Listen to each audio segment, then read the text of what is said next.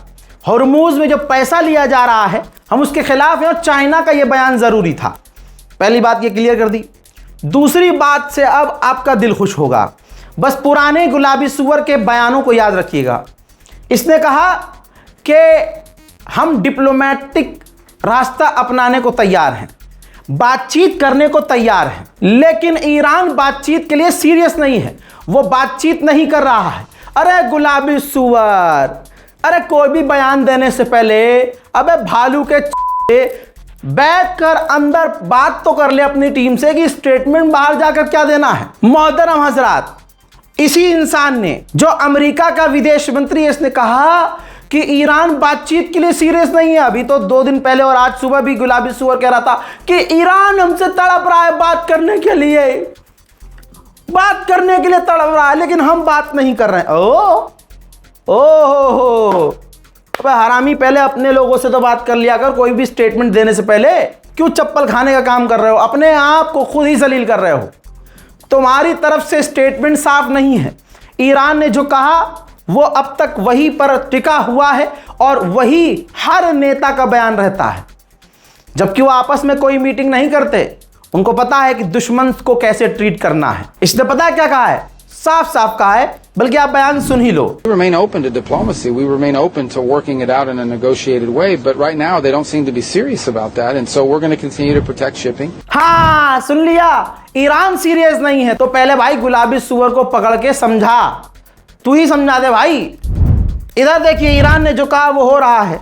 Crude oil के दाम 94.25 यानी 94.25% और ज्यादा हो चुके हैं, बढ़ गए हैं। यानी क्रूड ऑयल का दाम अगर बढ़ रहा है तो आप यानी भारतीयों को कोई फर्क नहीं पड़ेगा, क्योंकि मोदी सरकार ने इतना मजबूत कर दिया है। तेल के दाम बीच में कम हुए तो हमारे यहाँ कम नहीं किए गए, बढ़ गए तो बढ़ गए। अब तो दुनिया डरेगी भाई, हमारे तो मोदी जी हैं, जय हो मोदी जी। ईरानियन ऑफिशियल ने बताया कि अमेरिका ने वर्ल्ड वॉर 3 के लिए अमेरिका ने जो हथियार इकट्ठा किए थे एडवांस, वो सब खत्म हो चुके हैं उसके। अमेरिका ने सोचा था कि हम पर हमला करके वो 1 हफ्ते के अंदर हमें बांट देगा। अमेरिका ने सोचा था वो हमें तोड़ देगा, लेकिन ऐसा नहीं हुआ और आज अमेरिका फंस गया है। दोस्तों, आगे इन्होंने ये भी बताया 20 सालों से जॉर्डन में अमेरिका का जो डेटा सेंटर था, 20 सालों से बड़ा घमंड था अमेरिका को, हमने उसे तबाह कर दिया है। हजरात, इन्होंने ये भी कह दिया है, बड़ा मजबूत, मतलब क्या कहूं, बयान बड़ा खतरनाक दिया। इन्होंने कहा कि न जंग से पहले, न जंग के दौरान, न जंग के बाद हमारा हथियार प्रोडक्शन रुका नहीं है।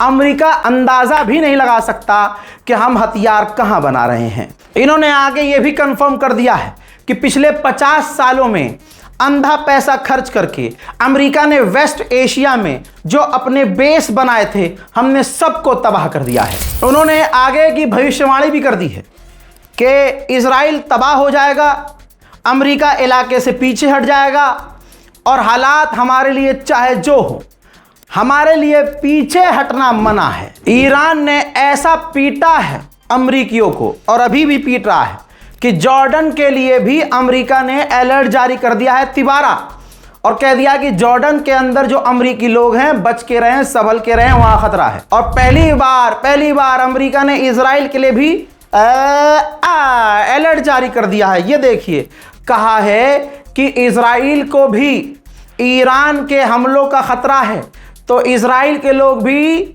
संभल कर रहे हैं। मेरे दोस्तों, कुछ तस्वीर दिखा रहा हूं आपको ईरान के जो आर्मी हैं, मेजर जनरल आमिर हातमी, वो पहुंचे थे ग्राउंड पर एयर और एयर डिफेंस सिस्टम यूनिट को देखने के लिए इस्फहान के इलाके में।